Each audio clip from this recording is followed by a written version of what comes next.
Om Shruti Smruti Namami Bhagavatpada Shankaram Lokashankaram Maya Veshya Mano Ye Mam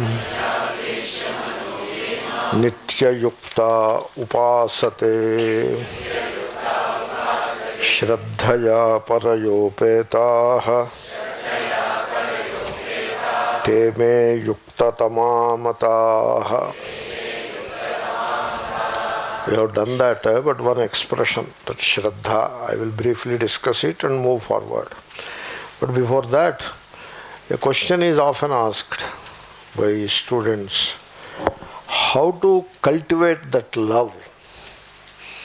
We talk so much about it, and how to cultivate it, how to get it, that devotion. In fact, some very good meaning people, who are very nice people and they have a very pure heart, but sometimes they ask the question, Swamiji, how to get that love? We find it hard to get it. So it is a very genuine question, and now I would answer that. Okay? So there is a small anecdote connected with that. There was the Bishop of Genova. Genova is a town in Italy, and there was a bishop. This anecdote comes from Aldous Huxley's Perennial Philosophy. That is the book. In that, it makes a somewhat tough reading, not very easy, but a great reading it is. So this Bishop of Genova, he used to encourage people to love God. That is the encouragement, not to believe in God. There is a big difference between the two. Love God. Then a devotee went to him and asked, Dear sir, how to love God? He asked. Then the bishop told, this I told earlier also, the bishop told him, you have to love God with all your heart. Then this devotee said, yes, I like what you said, I love to do that, but how? This is the question, the how. Then the bishop said, yeah, you see, in life, without discovering the love for God, there is nothing left in life now. Life is like a desert, there is no worth left in it. Only with the love of God, life has some meaning. Therefore, you should love God. Then this devotee said, sir, you are saying nice things, but I am not wiser a wee bit. So my question is still begging for an answer. How to love God? Please explain that. Then he told her, don't ask how all the time. You love God by loving God. Huh? So a child learns to walk by walking. People learn to swim by swimming. Children learn to speak. They don't know how to speak. They learn to speak by speaking. Therefore, you become a student of love of God. So submit yourself to that goal of the love of God. And you learn to love God by loving God. Okay? That is the answer. Now coming to the verse. Nitya Yukta Upasate. That Nitya Yukta, I have said it some already. The same thing is coming in the next verse in the sequence. Santushtas Satatam Yogi. That is the next verse, you know. So Satatam Santushtaha, Satatam Yogi. That Satatam goes both ways. So, always contented, santushtas satatam. And always yogi, means always focused. Yoga is focus. That is the nitya yukta. But still, Shankara makes an interesting comment. Nitya yukta, he says, Atita anantara adhyayanta ukta shlokarthanyayena satata yukta. That is what he says. So, what is this nitya yoga? Nitya Yukta means you become a student of Nitya Yoga. So what is it? Go back to the earlier chapter, 11th, and then look at the last verse, Matkarma Karata, etc., and follow the vision of that verse. That is the Nitya Yoga. That is what he says. Therefore, that is the most important verse, Matkarma Karan Matparamaha. You just remember that verse and understand it, and you pursue the vision. That will make you a Nitya Yogi. Then comes Shraddhaya Paraya Upetaha. You should have Shraddha. Already we discussed a little about the Shraddha. Shraddha is certainly not belief. Belief is different. Belief, it doesn't enthuse you. It makes you mechanical, and on one side. On the other side, it makes you crippled. It is like a person who refuses to walk. He becomes, he loses the power of walking. Similarly, in belief, you stop thinking. Believing and thinking, they don't go together. Only when you stop thinking, you believe. Or when you believe, you stop thinking. It goes like that. So, in belief, the faculty of thinking, it is suppressed. And any question tries to come up, because the thinking is still there, it is trying to raise its head, we knock on its head and suppress it. Questions are not encouraged. In fact, questions are discouraged. Questions should not be asked. So we don't allow the children to ask questions. And we don't encourage the attitude of questioning. Similarly, when the devotee tries to question, we don't encourage it. So the Mahatmas, they are the spiritual authority. They exercise what is called spiritual authority. The politicians, political leaders exercise political authority. The rich people exercise economic authority. The authority endowed upon them because of riches. Like that, everybody is out to exercise authority. And the spiritual people are no different. They too exercise their authority. And as part of that authority, they discourage the attitude of questioning. And anybody who questions, he is thrown out. He cannot be a devotee anymore. A good devotee doesn't question. That is the system. That is the tradition. A good devotee doesn't question. In fact, they say unquestioningly you submit yourself, like that. People do that, and therefore they become crippled in their thinking. That's why these believers, you come across them all the time, they don't question anything. And then that is not what I wanted to say. They don't think. They don't think at all. No thinking. They think elsewhere. In the business they think well. In the family matters they think well. They ask all kinds of questions. And in economic matters or finance matters, they all ask all kinds of questions. But when it comes to religion and spirituality, they are prepared in a way not to question at all. Believe. It is very unfortunate, but that is not what I am trying to say. What I am trying to say is Shraddha. Shraddha is not belief. Just we come to the truth by negating what it is not. So it is not belief. Shraddha is the attitude of finding the truth. Shraddha. Shraditi Satyanama. Shrad means the truth. So the attitude of finding the truth, that is the Shraddha.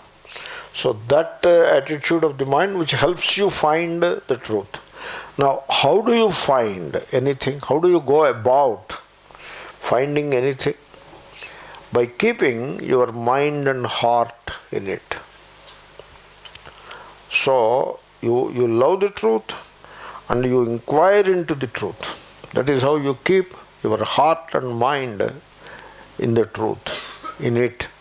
That is how you find it. You must have what is called that interest for the truth.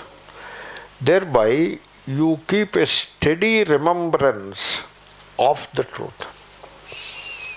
You see, quite often people complain. Good meaning people, quite often. This is always there.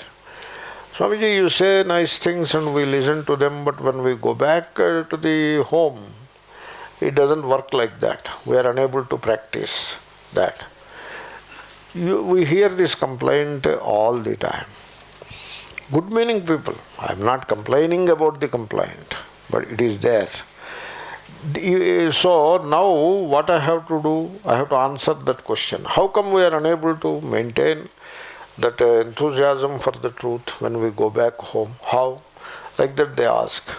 Now I have to answer it. So I have to answer in a way that I validate their complaint. First I have to yes, it happens like that. I have to say that. If I say that, then I am a good Swami. It goes like that, you know. A good Swami is one who nods his head for all what you say. And a Swami who challenges you right away is not a good Swami. So you give up this Swami and find another Swami. Hota hai life. So anyway, so the complaint is there, and of course it comes from a good meaning person only. But if I have to answer it very truthfully, I have to say, your Shraddha is lacking. You don't have enough Shraddha. So, when it comes to matters of spirituality, your heart is not fully in it. You have some kind of a half-hearted love for it. You are into the samsara because you love the samsara. You have your heart in the samsara. And the samsara is very toxic and very painful. Therefore, you cannot deal with the samsara happily also. That's why you come into the spirituality. Though you have come into the spirituality, your heart is in samsara only. And because the samsara is so painful, that's why you are obliged to look at spirituality. Otherwise, you will be very happy with the samsara itself. The blessed thing is such a painful thing, it is such a toxic and corrupting thing, therefore we try to do something about it. But otherwise our heart is in it. Our heart is not in spirituality, we have to look at it. So, you see, when you know that if you touch the fire, it will burn you, when you know it, you won't touch the fire. Come what may, you won't touch the fire. You will put maximum resistance to keep the hand away from the fire. If somebody tries to push you near the fire, you will push back with all your might because you don't want to touch the fire, because it will burn.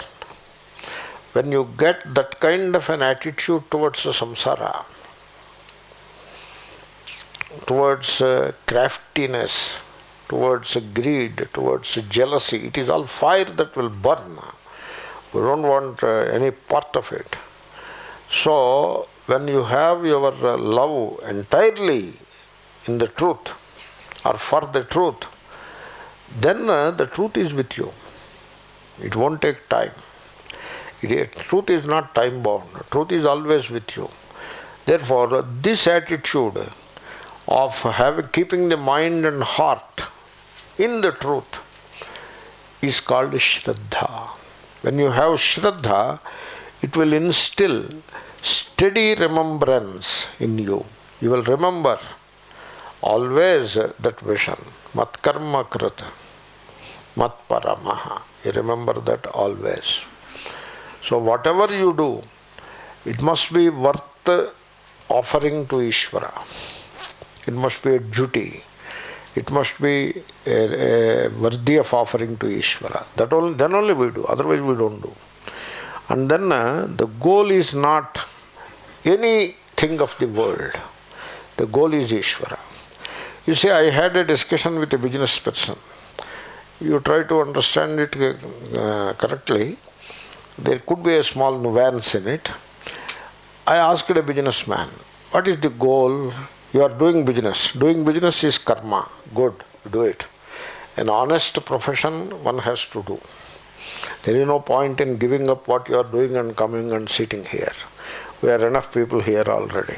As I told you, all sit inside the palanquin. Who will carry the palanquin? Therefore, you stay where you are, practice your profession, whatever it is, including the business. You do your business, but I want I want to know, how do you look at this business? Business is a karma. What is the karma phalam? Karma will have phalam, karma and karma phalam. What is the goal of business? Goal is the phalam. What is the goal of business? I asked a businessman, you tell me, you think and tell me, what is the goal of business? He said profit. Wrong. Because karma, business, when business is karma, karma phalam cannot be anything other than sukha or dukkha. Karma phalam cannot be profit. Karma phalam cannot be a building. Karma phalam cannot be a bank account. Karma phalam can only be sukha or dukkha. I challenge the business person. Do you know this? You don't know. They think that a balance sheet in which there is no red ink, that is the black ink balance sheet, is the goal of the business.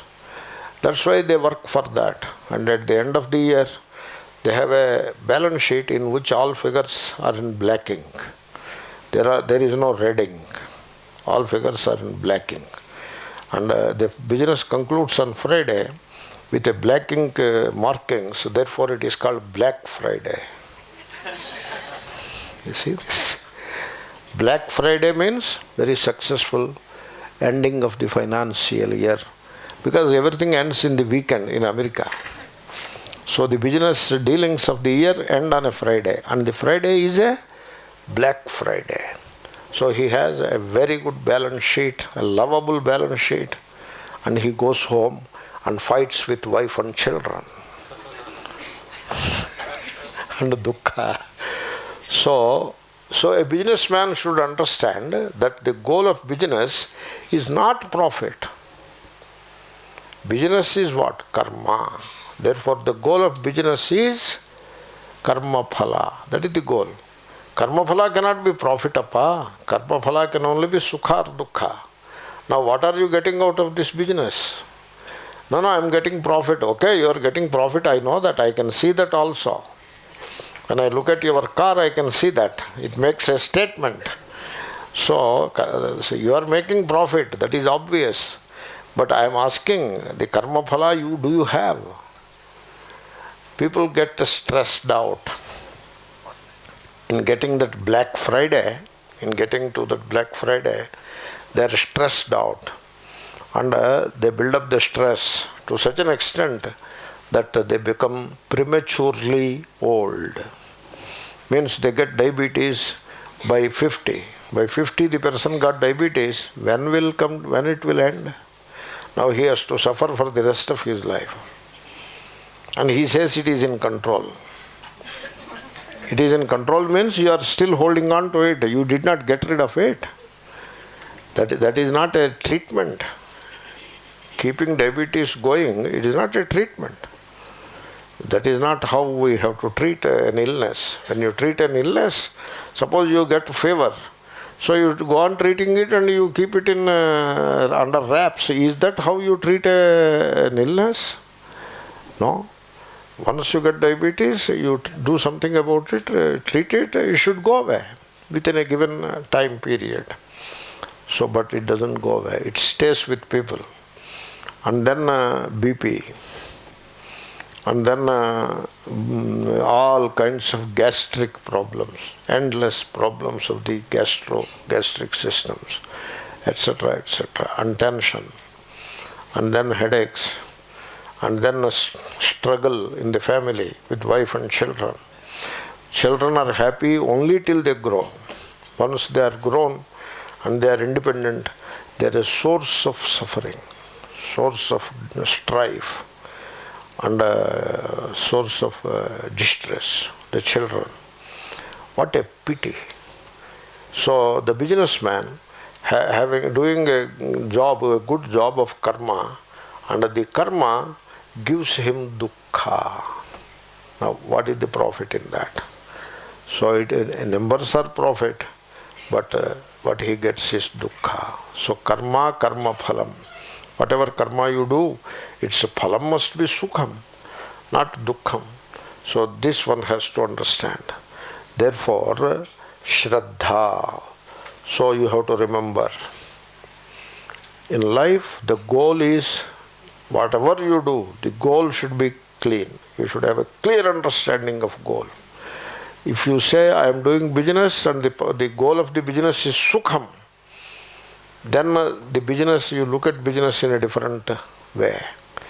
When you say the profit is the goal of the business, you lost the game already. The game of business you win, but the game of life you lose. Therefore, the steady remembrance of what? Mat Paramaha. Whatever you do, the goal of life is Ishvara. So you may do business, but still the goal of life is Ishvara. The goal of whatever you do is Ishvara or Atma Jnanam. Ishvara or Atma, one and the same. Language is different, but the Vastu is same.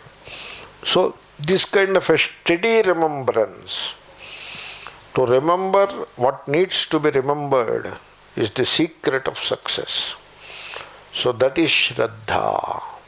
Therefore now when you go back and then feel that you are not able to follow the vision, that only proves that you don't have enough Shraddha.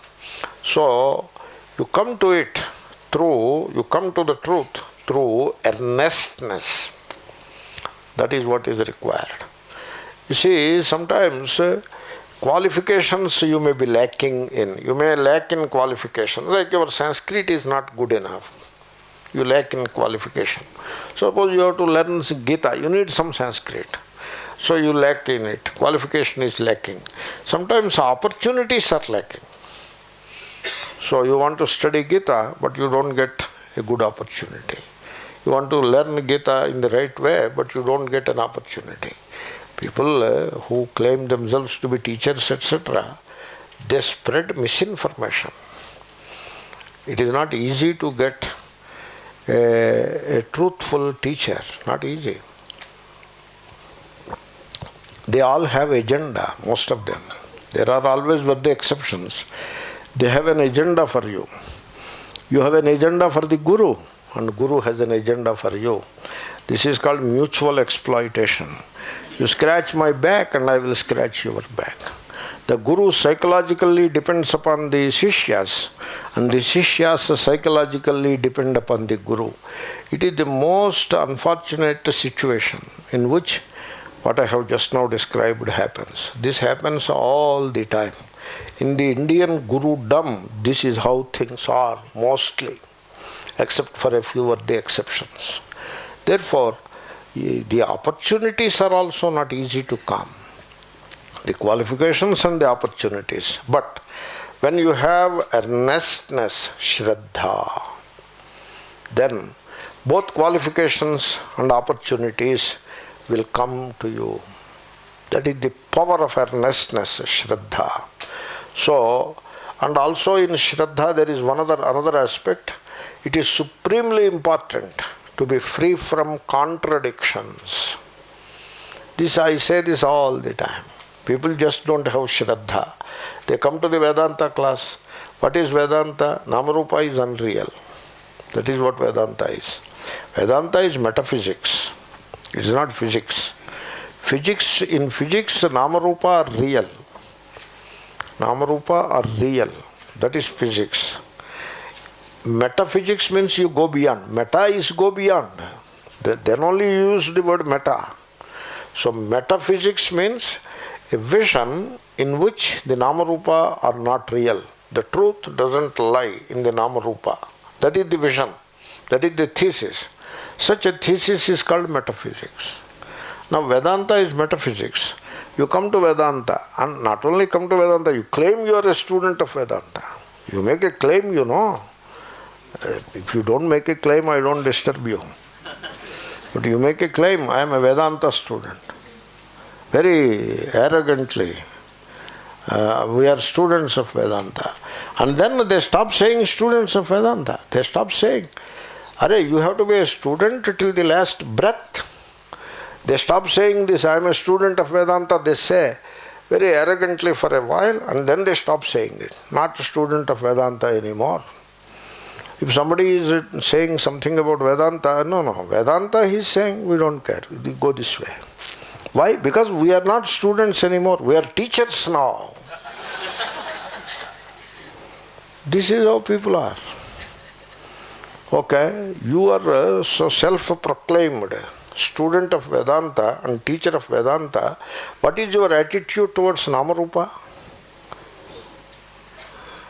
You are contradicting yourself so badly, sharam karna chahiye. That badly people contradict. Namarupa is not real. You should dismiss Namarupa right away. Most root, lock, stock and barrel, you dismiss Namarupa. No Namarupa. They are not real. That is Vedanta. So, you attend Vedanta class and talk about, or listen to it, or discuss it, or learn that Namarupa is unreal. Na Namarupe, like that you sing also. And then go out and pursue Namarupa with a lot of gusto. A tremendous contradiction only proves the point that you don't have Shraddha. So, you examine these contradictions, not easy. You have to examine these contradictions in you. Only you have to do it. If I point out, you don't feel good about it. I do that still. I still do that. Because I am not seeking any approval from anybody.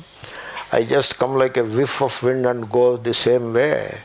I do not seek any approval from any source. I don't need any approval. In fact, approval is a burden to me. I feel obliged. When you approve me, I feel obliged. When you don't approve me, you keep quiet, I will walk freely. It is like this, I am walking, somebody is coming. Now, he is going to say, greet me, he is going to greet me, then I will be obliged to greet back. There is no freedom in it. No, he is not greeting. Oh my God, it is a freedom. He is not greeting, so I am free to walk my way. It is like that. Therefore, so people have to examine in their heart and see the contradictions. And then once you see the contradiction, it will go away. So, therefore, the Shraddha implies that you try to be free from contradictions, because it is supremely important to be free from contradictions. Because otherwise, your understanding is at one level, your life is at another level. That is the contradiction. What we say, to put it into rhythm, light and life are at different levels. That is the contradiction.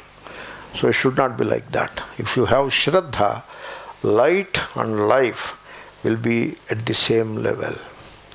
If you want good health, you deserve good health. If you deserve, so means understanding of health. Health means what? Physical exercise, yoga and pranayama, and then food. Healthy food in moderate quantity. That is the health. That is the understanding. And then life. How do you live your life? They must be at the same level. They should not be at different levels. No, I know gulab jamun is bad for health, but I can't resist the temptation. Means what happened now? The light and life are at different levels. There is contradiction. So you cannot resist the temptation of gulab jamun. That only proves that you don't have Shraddha on the knowledge that you acquired. Shraddha for the knowledge that you have acquired. If you see gulab jamun, sugar is white poison. Sugar. You put a sugar bottle before me, I will throw it out of the window. Why are you throwing it? It is white poison. No, give it to somebody. I won't give sugar. I will give a fruit, not sugar. I will throw it. Because it is white poison. Therefore, you know it and you live. Life and light, or light and life, should be at the same level. That is called Shraddha. That Shraddha must be there. Good. We go to the next verse. Santushta satatam yogi yatatma drudhanishchayaha mayyarpita mano buddhihi yo madbhaktas same priyaha satatam santushtaha. That satatam has to be applied both ways. There is a, they say in Sanskrit, dehali depa nyayam. Like you put a lamp on a small wooden partition between two rooms. You put the lamp on the wooden partition. So that illuminates that room as well as this room. That is called dehali. Dehali is the wooden partition between two rooms. Depa, light. Nyaya, that is the logic of that. Similarly here, satatam applies to yogi santushtaha. Satatam santushtaha, satatam yogi. Satatam means in an uninterrupted way. Not kabhi santushtaha. Always santushtaha. That is satatam santushtaha. You see, there is a thing called santoshaha. Samyak toshaha. Santoshaha. Santoshaha has to be translated as contentment. So that is santosha. You see, people move from one job to another. This is called attrition. That is the term in the social circles or in the finance circles, they call it attrition. So, you know what happened? Microsoft had their headquarters in Richmond, Washington, I think. And then Google has come and built their headquarters on the other side of the road. This side of the road is Microsoft headquarters. Just opposite Microsoft purchased some land and put their headquarters there. And many people, scientists and technocrats, etc., and managers, they walked, just they crossed the street, say goodbye to Microsoft and join Google. This is called attrition. So you want to move from one job to another. Why? Why do you want to move from one job to another? Because the other job gives more money. So that means you work for money. Why is it wrong? Yes, it is wrong. You should not work for money. You should work for work satisfaction. You should work for the joy of work. Basic things these are. No, then what will happen to the money will come. Money will come. You don't go after money. There is an anecdote. Lakshmi Devi is goddess of wealth. She is standing at some respectable distance from this guy. He looked at her and at once recognized, oh, goddess Lakshmi. Then he was, naturally goddess Lakshmi means very enticing thing it is. So he took a step towards goddess Lakshmi. Then goddess Lakshmi took one step back. Then he became wise. He did namaskar to her and turned and moved in the other direction. Then she started coming behind him. Understood? Therefore, you don't work for money. You don't work for money. You work for the joy of work. You should love what you work. Either you do what you love, you are a very blessed person, or at least you learn to love what you do. This is another problem. So Swamiji, I want to do painting, but I am doing the job of a clerk. Okay, now painting is over, you are doing the job of a clerk. No, I love painting. Okay, you love painting, but that is behind you. Now you love the work that you are doing. So either you do the work that you love. If that doesn't happen, it doesn't happen for all people. It happens only for a few people. Why it happens? When you are greedy, you will never get the work that you love.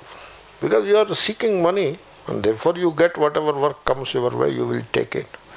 So this is another philosophy. Therefore, this is the discontent opposite of contentment. People are not contented. So they don't do the job for the love of the job. Matkarma krit nahi hai. Matparamaha nahi hai. So they want to do the work which brings more money. What will you do with more money? Suppose you have 1 lakh rupees. Now, how much do you need for a cup of coffee? 100 rupees you need for a cup of coffee. You have 1 lakh rupees. Why do you need one more lakh? Why do you need it? You don't need it. What you need is some contentment inside, some happiness, some joy within. That is what you need. But you don't understand that and seek 1 more lakh. Or you have 1 million, you seek 1 more million. You are running behind the golden deer. Even Lord Rama was defeated, was insulted and was put to hardship when he ran behind the golden deer. Even Rama. And when Sita desired the golden deer, the daughter of Janaka, Sita, when she desired the golden deer, she has created a huge trouble for herself. This is how desires and ambition, greed work. That is the epic of Rama and Sita. Therefore, what is your goal in life? Inner joy or outer riches? You have to choose. You cannot have both. You cannot have cake and eat it too. Don't be very clever about it. What is it that you want? Inner joy or outer riches? You cannot have both. Therefore, you need that contentment. People move from one job to another because that contentment is not there in them. They believe that through this movement of change from one job to another, they will find happiness. When you cannot find happiness in the present job, you will not be able to find happiness in another job. And then people want to move from one marriage to another. Do something about the present marriage. Try to make it fruitful. No, this present marriage is not going to work. Yeah, when you don't make it work, then it won't work. So, therefore, they want to give divorce. They get divorce and then, so very soon, they are back into relationship. You see, sometimes I was really stumped.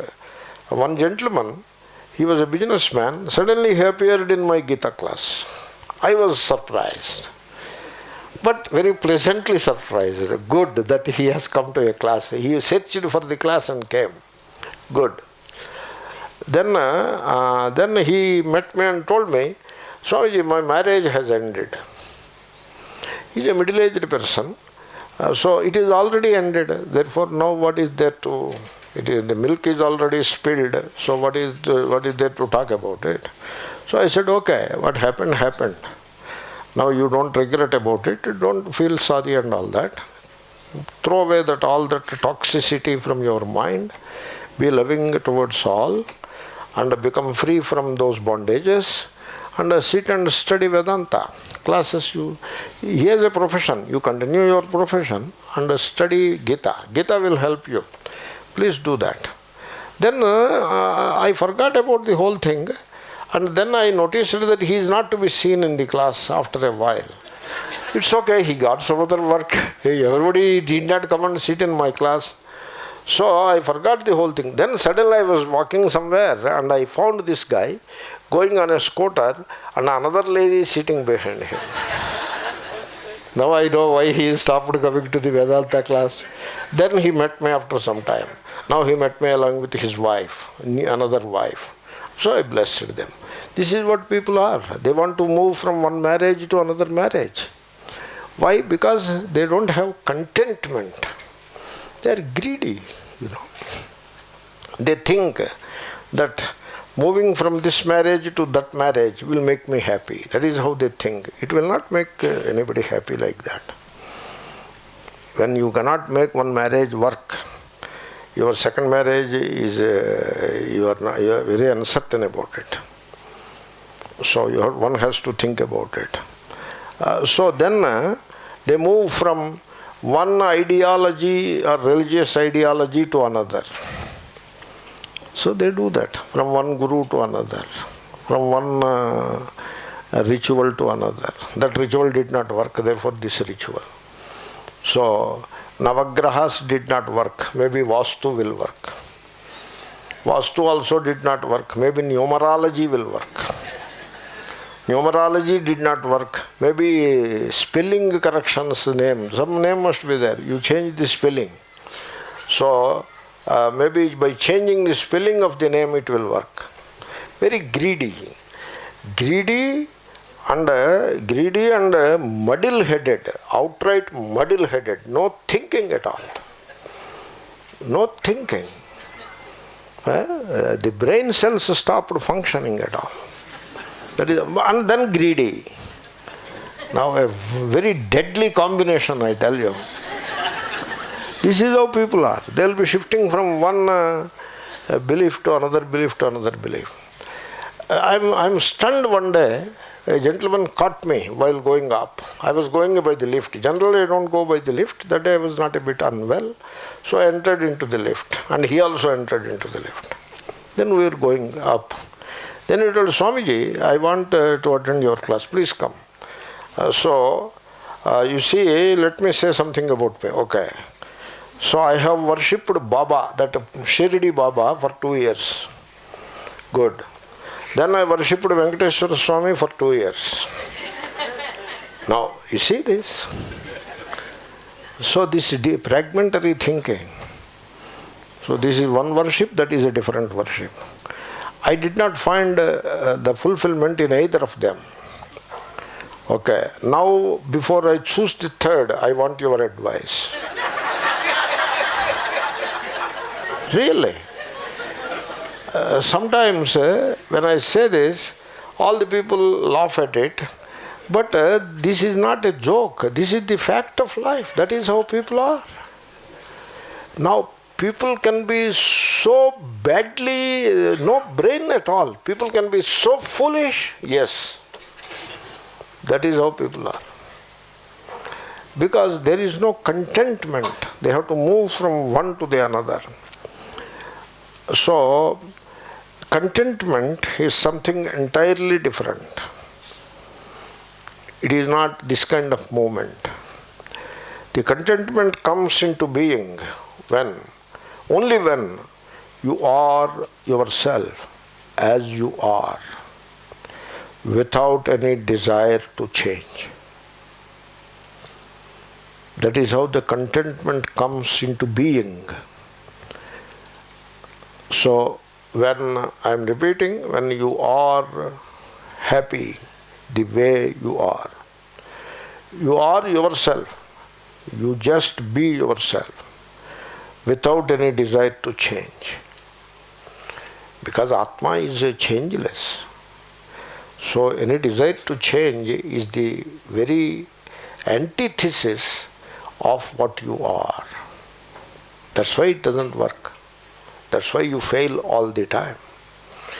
Therefore, without any desire to change, you be as you are. Without any condemnation. You don't condemn yourself. I am unfortunate, I am a failure, this and that. That is all memory. Unless without memory you are not unfortunate. Without memory you are not a failure. Only memory that makes you unfortunate and failed. So don't make that mistake. Don't condemn yourself. No self-condemnation and self-deprecation, etc. You don't practice that. You give it up, and then no comparison. You don't compare with others. The day you stop comparing with others, I don't know whether you have considered any such thing in your life. I don't even know whether you have heard anything of this kind. Did anybody tell you not to compare yourself with anybody else? Very big thing it is.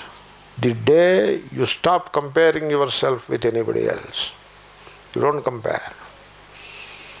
That day all your suffering in life has ended for good. Only when you compare, you are in trouble. I give my own example. I teach some Gita here and there. Some of these people who don't know Vibhakti Jnanam, they don't know Rama Shabda. If I want to know what is the capacity of the other person, I will ask him, come on, you tell me Rama Shabda, I want to hear. You tell it. Start. Akarantah Pumlingo Rama Shabda. I have to start it like that. Otherwise he won't start it like that. He will say Rama Ramo Rama. No, you start there. Akarantah Pumlingo Rama Shabda. Start and say. Let him say. He doesn't know. But he has more followers than me. Now I have to go and jump into the river. If I compare. No comparison. This is how things are. That is how the world is. So, therefore, you don't compare. Don't compare. In profession, don't compare. You be what you are, without any desire to change. Then comes into being the virtue called contentment.